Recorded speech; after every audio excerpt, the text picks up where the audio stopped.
This year, the Philippines is celebrating the 500th anniversary of the arrival of Christianity in the country. Our church leaders have declared the year as a year of Missio Agentis, or mission to the world. With us today, of course, is a missionary to Asia, Oblates, Father Gerry Reyes, a former classmate and the provincial superior of the Oblates missionaries in the Philippines. Hi, Father. Hello.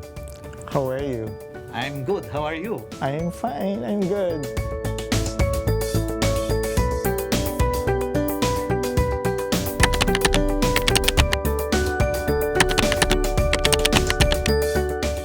Father, the Oblates missionaries have been in Asia for so many years.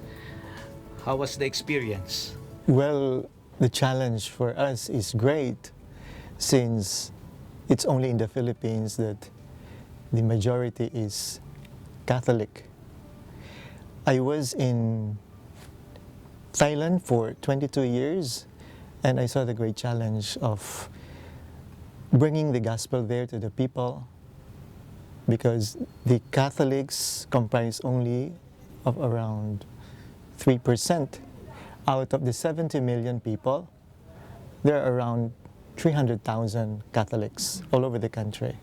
And that's actually the same challenge that the Catholic Church is facing in Asia, which has been described by theologians, by historians, as the new frontier of Christianity in the world. Asia is supposed to be is the future of the church, of the Catholic Church.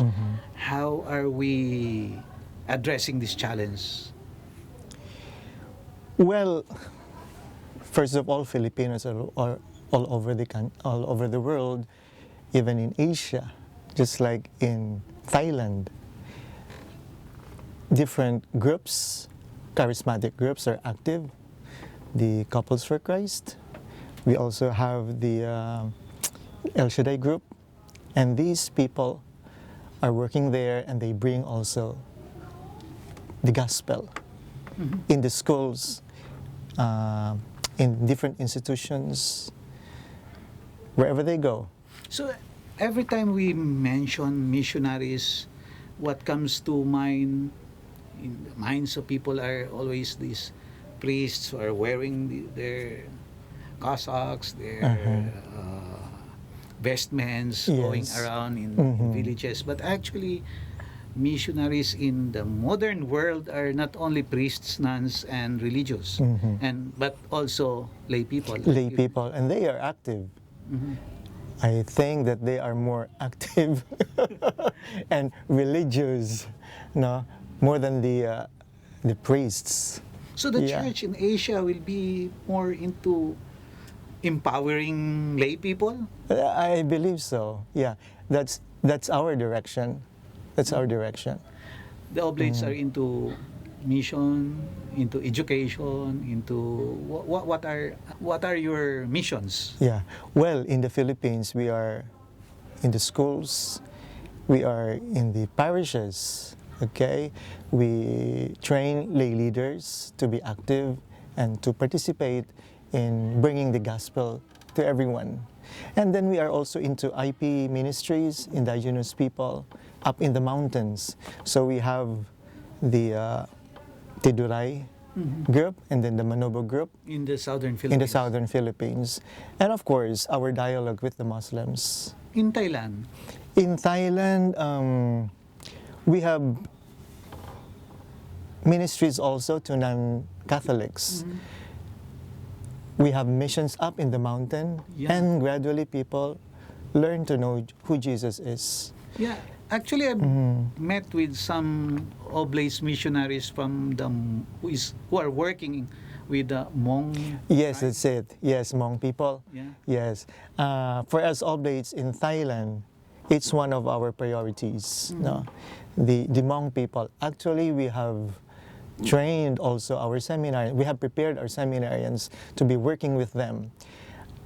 We ask them to learn the language, and in fact now we have one deacon who is already not so fluent, but he can speak Hmong language.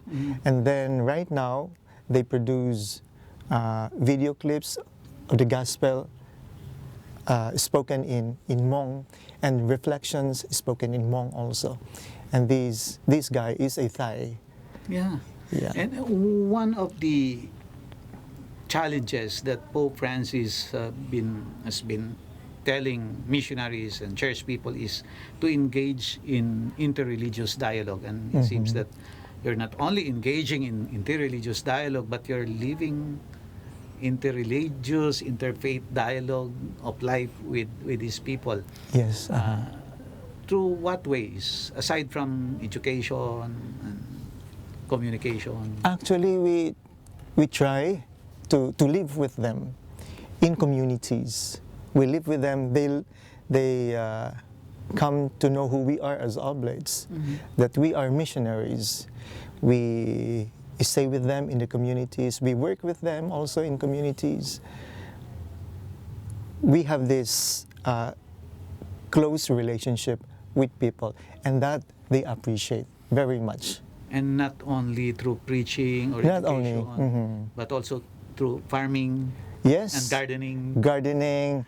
How do you do it now in the time of pandemic? How do you cope with the challenges of the coronavirus crisis, health crisis? What I say is that we make ourselves available to the people. Okay. Talking to them, working with them, and giving them hope. We give ourselves as example also, okay, of, as we say, the followers of Jesus, giving them hope. Like the early Christians. Like the early Christians. Like the early Christians. That's true, because in times like this, life seems so be difficult, and we say life in the darkness. No? Yeah. They need to have somebody to cling on, and that is, of course, Jesus Christ. And then we share to them the Word of God. How about vocations? Are there people still attracted to being priests, missionaries, or church workers? Well, I have just talked with our vocation director, and he told me that one of our applicants from Visayas area come to be attracted, no, to our congregation because of our online vocation promotion. This one, Yeah. this one, the online Oblate TV that we have. So now we try to have different means of attracting the youth, no, Yeah. through social media. So it's not possible to be going to different parishes and schools, but we make use of the social media as platform for us to be able to get their attention, and that is important. How will the church look like maybe 10 years, 20 years from now, especially the church in Asia or the congregation? How do you foresee the future of the church in the Philippines, for instance, in the next 500 years? Wow. Do Maybe you we have- become more techy. Yeah, because Yes. so what's your message to the Filipino Catholics, Filipino Christians, and the people of Asia during this Lenten season, where we are entering into another year of under the pandemic?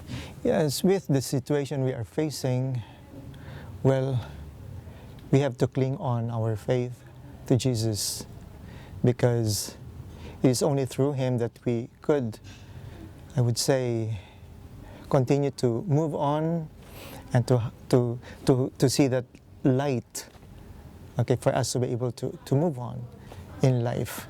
And the challenge is for us to be faithful to our faith.